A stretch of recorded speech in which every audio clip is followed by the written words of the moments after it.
Hi friends, இன்றைக்கி நம்ம பேபிக்கு ஒரு ஹெல்த்தியான ஃபுட் எப்படி பண்ணலான்னு பார்க்கலாம். முழு பச்சை பருப்பு அப்புறம் அரிசி எல்லாமே சேர்த்து ஒரு பருப்பு சாதம் மாதிரி ரெடி பண்ணியிருக்கேன்.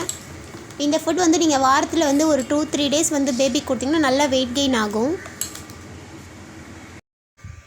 இந்த அளவில் பச்சை பருப்பு எடுத்திருக்கேன், முழு பச்சை பருப்பு எடுத்திருக்கேன். இது ஒரு 50 கிராமுக்கும் கம்மியாக தான் வரும். அதை விட கொஞ்சம் கம்மியாக வீட்டில் நம்ம சாப்பாடு செய்கிற சாப்பாடு அரிசி எடுத்திருக்கேன். அதுவும் கம்மியாக தான் எடுத்திருக்கேன். ரெண்டுமே இந்த மாதிரி எடுத்திருக்கேன் பாருங்கள். ரெண்டையும் இந்த மாதிரி ஒரு 15 நிமிஷம் ஊற வச்சுக்கலாம். அப்போ தான் கொஞ்சம் சீக்கிரமாக நல்லா கொல கொலன்னு வேகும்.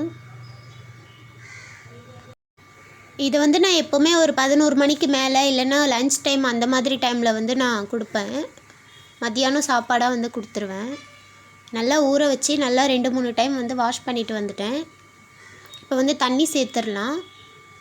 பருப்பும் அரிசி ரெண்டும் கொஞ்சம் முங்குற அளவுக்கு சேருங்க. அப்போ தான் நல்லா கொல கொலன்னு வரும். இந்த அளவுக்கு சேர்த்துக்கோங்க, இல்லை இதை விட கொஞ்சம் ஜாஸ்தியாக கூட சேர்த்துக்கலாம். எனக்கு இதே கரெக்டாக இருக்க மாதிரி இருக்குது. 3 பூண்டு உரித்து சேர்த்துருக்கேன். ஜீரணம் ஆகிறதுக்காக பூண்டு சீரகம் இதெல்லாம் சேர்க்குறேன். இப்போ கொஞ்சமாக பெருங்காயத்தூள் சேர்த்துருக்கேன், கொஞ்சமாக மஞ்சத்தூள் சேர்த்துருக்கேன், 1/4 ஸ்பூனுக்கும் கம்மியாக மிளகாத்தூள் சேர்த்துருக்கேன். என்னோடய பேபிக்கு 10 மந்த் ஆகிடுச்சு. அதுக்கு மேலே கொஞ்சம் காரம் இன்ட்ரடியூஸ் பண்ணலான்னு சொல்லி கொஞ்சமாக மிளகாத்தூள் சேர்த்துருக்கேன். அதே மாதிரி கொஞ்சமாக சீரகம், ஒரு 1/4 ஸ்பூன் சீரகம் சேர்த்துருக்கேன். 1/4 ஸ்பூனுக்கும் கம்மியாக உப்பு சேர்த்துருக்கேன். ஜீரணம் ஆகணுன்றதுக்காக தான் பூண்டு சீரகம் பெருங்காயம் இதெல்லாம் சேர்த்துருக்கேன். இப்போ விசில் போட்டுடலாம். ஒரு 5லேருந்து 6-7 அந்த மாதிரி விசில் போட்டுக்கோங்க. 6 விசில் கரெக்டாக இருக்கும்.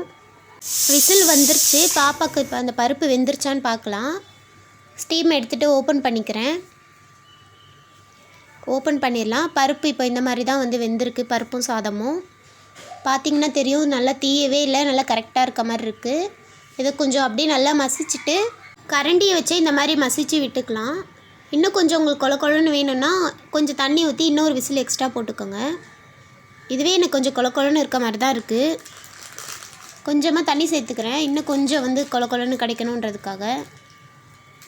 நெய் வேணும்னாலும் நீங்கள் சேர்த்துக்கலாம். ஒரு 11 மாதத்துக்கு மேலே இருக்க குழந்தைங்களுக்கு நெய் சேர்த்துக்கலாம். அதுக்கு கீழே இருக்க குழந்தைங்களுக்கு நெய் சேர்க்க வேண்டாம். பாப்பாவோட சாப்பாடு இப்போ ரெடி ஆகிடுச்சு. நான் பாப்பாவுக்கு எவ்வளோ வேணுமோ அவ்வளோ எடுத்து வச்சுருக்கேன். நிறைய வேணும்னா நீங்கள் இன்னும் கொஞ்சம் பருப்பும் அரிசியும் சேர்த்துக்கோங்க. இந்த டிஷ் உங்களுக்கு பிடிச்சிருந்தா சப்ஸ்கிரைப் பண்ணுங்கள் ஃப்ரெண்ட்ஸ். Thank you friends.